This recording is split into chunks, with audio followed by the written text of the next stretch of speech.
Hello everyone, आप सभी का वेलकम है। आज हम अपनी नई वीडियो के साथ आए हैं। आज की जो टॉपिक है वो राइटिंग है और आज जो है बहुत ही इम्पॉर्टेंट आपको राइटिंग के टिप्स बताने वाले हैं जो कि बैंक पीओ, एसएससी सीजीएल, आईईएलटी और यूपीएससी के मेंस एग्जामिनेशन में पूछा जाता है। तो इनको कुछ एग्जाम्पल के जरिए समझेंगे गाइस। बहुत इंपॉर्टेंट है, बहुत इंपॉर्टेंट है। आपको बीच में से वीडियो को स्किप नहीं करना है और इनको हम कुछ सेंटेंस को ट्रांसलेट करके उन टिप्स के बारे में देखेंगे। तो जैसे हमने पहला सेंटेंस यहाँ दिया है, वह आज गुस्सा दिखाई दे रही है। तो इनको अगर हमको ट्रांसलेट करना होगा तो पहले हम अपना सेंटेंस पहचानेंगे। सेंटेंस किस में है? कंटिन्यूअस टेंस में है। इजीली आप लोग कर लेंगे। सी इज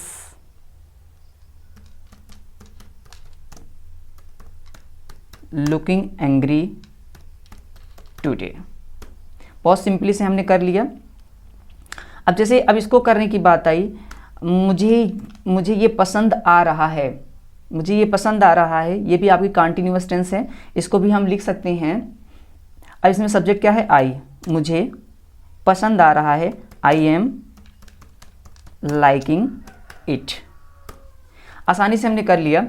तो अब आप बस दो ही सेंटेंस हमने यहाँ डिस्कस किया, लेकिन मान में आपके एक सवाल उठा होगा कि सर इतनी इजी सी सेंटेंस को बताने के लिए आपने एक वीडियो बना लिया। देखिए, अगर ये इजी होता तो हम वीडियो ना बनाते। ये इजी है लेकिन साथ ही साथ ये क्या है? टेक्निकल है। यहाँ पे अगर कहें सी इज़ लुकिंग एंग्री टुडे, ये सही है?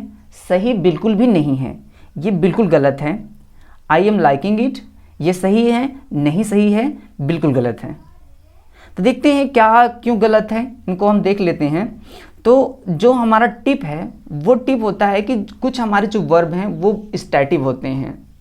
अभी पिछली वीडियो हमने स्टैटिक सेंटेंस और एक्शन सेंटेंस के बारे में बात की थी, लेकिन कुछ ऐसे वर्ब होते हैं जो कि स्टैटिक होते हैं, जिनमें कोई एक्शन नहीं, मतलब एक्शन क्या, उसमें कोई कंटिन्यूटी नहीं दिखती है। और इसका सबसे बड़ा रीज़न है कि वो वर्ब है उसमें कोई टाइम नहीं लगता। जैसे अभी हमने ऊपर देखा सेंटेंस में कि वह आज एंग्री दिख रही है, तो कहने का मतलब अगर इसको हम कंटिन्यूअस में ट्रांसलेट करेंगे तो इसका मतलब ये होगा कि वो एंग्री थी, अब भी हो रही है, होती चली जा रही है। और अगर कहें कि आई एम लाइकिंग इट, मैं इसको पसंद कर रहा हूँ, मतलब ये थोड़ा पसंद किया है फिर पसंद कर रहा हूँ, मतलब ये कंटिन्यूटी चल रहा है। लेकिन जो ये वर्ब होते हैं ना, इसमें कोई भी अगर वो जो काम हो रहा है उसमें कोई टाइम लैप्स नहीं होता है। कहने मतलब उसमें कोई टाइम नहीं लगता।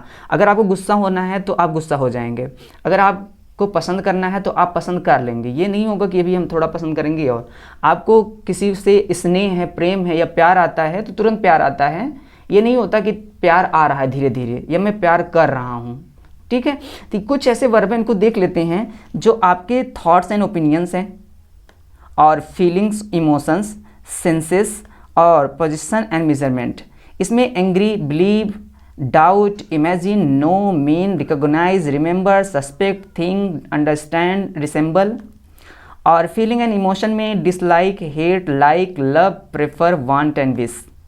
सेंसेस जो आपके हो जाते हैं appear, be, feel, hear, look. और आपके see, seem, smell, taste. Position की बात करेंगे, belong, have, own, possess and measure, weigh. अब ये जो सारे वर्ब हैं ना, इनमें कभी कंटिन्यूटी नहीं होती। कहने का मतलब हम इनको कभी कंटिन्यूअस टेंस में कभी हम ट्रांसलेट नहीं करेंगे। अब आपके मन में उठ रहा होगा कि सर आखिर हम नहीं करेंगे तो इनका हम ट्रांसलेशन कैसे करेंगे? तो गाइस बहुत ही इम्पॉर्टेंट है, ध्यान सुनिएगा। जब भी स्टैटिक वर्ब आते हैं और किस में आते हैं?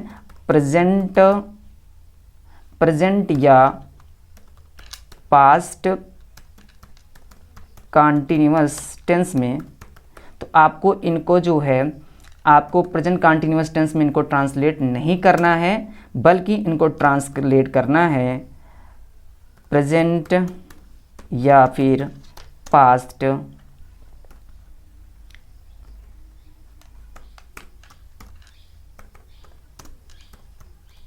इंडेफिनिट टेंस में। ये आपका टिप नंबर 1 है कि जब भी ये वर्ब हैं जो स्टैटिक वर्ब आते हैं, इनको हम कंटिन्यूटी में नहीं यूज करते हैं। इनका यूज हमेशा किस में करते हैं? इनका हम यूज हमेशा करते हैं हाँ, प्रेजेंट या पास्ट परफेक्ट में।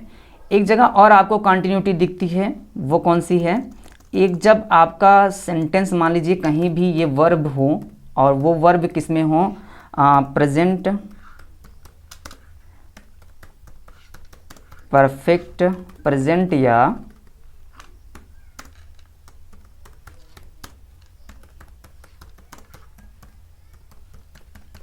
पास्ट कंटिन्यूअस टेंस में, तो आपको उनको जो है कंटिन्यूअस टेंस में वर्ब को यूज नहीं करना है, आपको यूज करना है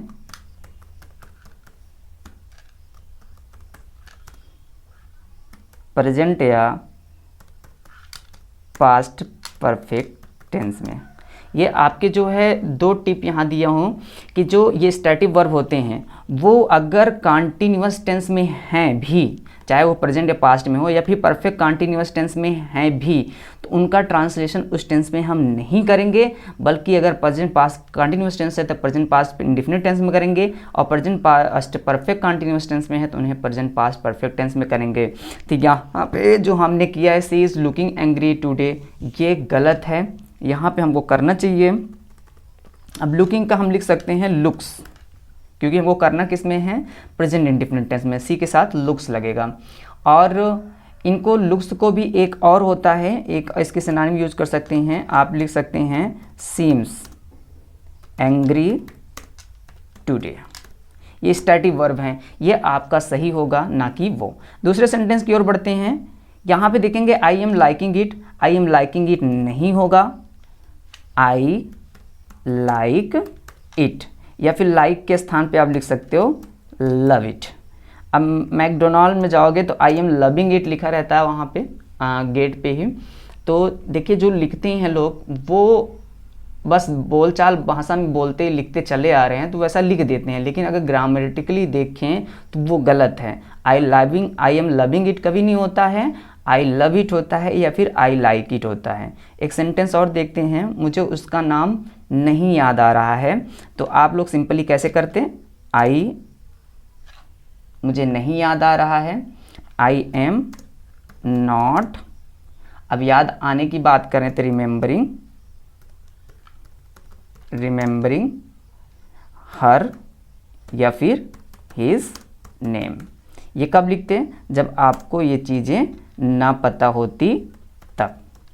लेकिन आपको लिखना क्या है, यहाँ पे आपको करना क्या है, आपको बनाना है प्रेजेंट कंटिन्यूअस में है तो प्रेजेंट इंडेफिनिट टेंस में लिखना है, तो हम लिखेंगे आई डोंट। देखिए गाइज, ये जो डोंट है ना, इसको हम इनफॉर्मल इंग्लिश में लिखते हैं, लेकिन अगर हमको फॉर्मल इंग्लिश में लिखना है तो वहाँ लिखते हैं डू नॉट रिमेंबर हिज या हर नेम। और इसकी बात करें तो ये हमारा क्या है, ये राइट सेंटेंस है। तो नेक्स्ट सेंटेंस की ओर बढ़ते हैं।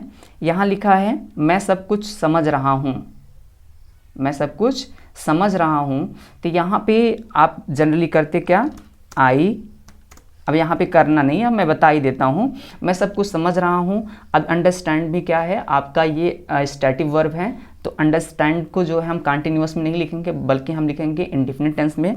तो आई अंडरस्टैंड सब कुछ, एवरीथिंग, सिंपली लिख लेंगे। आगे बढ़ जाते हैं, ये बहुत ही इंपॉर्टेंट है, मैंने कहा था ना वीडियो आप स्किप मत कीजिएगा, बहुत ही इंपॉर्टेंट चीज़ बताने वाले हैं। देखिए अगर मैं इसको करूं, मेरी पसंद को समझने के लिए मैं आपका थैंक करता हूं, इसको सिंपली कर देते हैं आई thank you for understanding my problem, मेरी समस्या समझने के लिए, अंडरस्टैंडिंग माई प्रॉब्लम। अब यहाँ पे आप लोग हमसे एक सवाल पूछेंगे। सवाल क्या है? सवाल ये कहेंगे, जब सर आपने कहा था कि जो अंडरस्टैंड है ये एक ऐसा वर्ब है जो कि स्टैटिक वर्ब है और स्टैटिक वर्ब को कंटिन्यूअस में नहीं लिखते हैं, उनको हम कंटिन्यूटी नहीं दिखा सकते हैं, और अगर कहीं आता है तो उन्हें इंडेफिनिट में कर देते हैं, तब तो आपने गलत बताया। लेकिन जो हम कहीं एक ग्रामर भी पढ़े हैं कि प्रीपोजिशन के बाद जब वर्ब आता है, प्रीपोजिशन के वर्ब आता है तो आईएनजी आता है। तो यहाँ पे दो रूल आ गए, एक अंडरस्टैंड को आईएनजी में नहीं लिखा जाएगा, सेकंड प्रीपोजिशन के बाद वर्ब जो है आईएनजी फॉर्म में आती है। तब तो इसमें से किसी न किसी का एक उल्लंघन होगा, अगर हम उसको फॉलो करेंगे तो उसका होगा, तो उसका तो उसका। लेकिन ध्यान देने वाली बात है, एक आपको जो टिप जानना है वो ये जानना है कि जो ये स्टैटिक वर्ब होते हैं ना, वो हमेशा मेन वर्ब पे ये रूल अप्लाई होता है। जो स्टैटिक वर्ब का फार्मूला होता है वो मेन वर्ब पे अप्लाई होता है। कहने का मतलब इसको हम लिख सकते हैं, लिख लेते हैं, static verb formula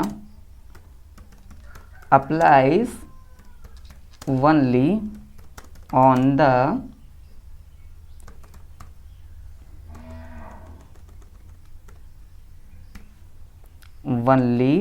the main verb of a sentence। कहने का मतलब ये है कि यहाँ पे अंडरस्टैंडिंग सही है। अंडरस्टैंडिंग में कब आईएनजी नहीं लगेगा, कहने में अंडरस्टैंड में कब आईएनजी नहीं लगेगा, जब ये मेन वर्ब के रूप में यूज की जाएगी। तो आशा करता हूँ बहुत अच्छे से आपको समझ में आया होगा। जो ये टिप है, आपको बताने वाली जो चीज़ें इंपॉर्टेंट है इसको आप नोट डाउन कर लीजिएगा, और आप जहाँ भी लिखते हैं आपको वहाँ पे इसको यूज करना है। तो मिलते हैं नेक्स्ट वीडियो में। Signing out.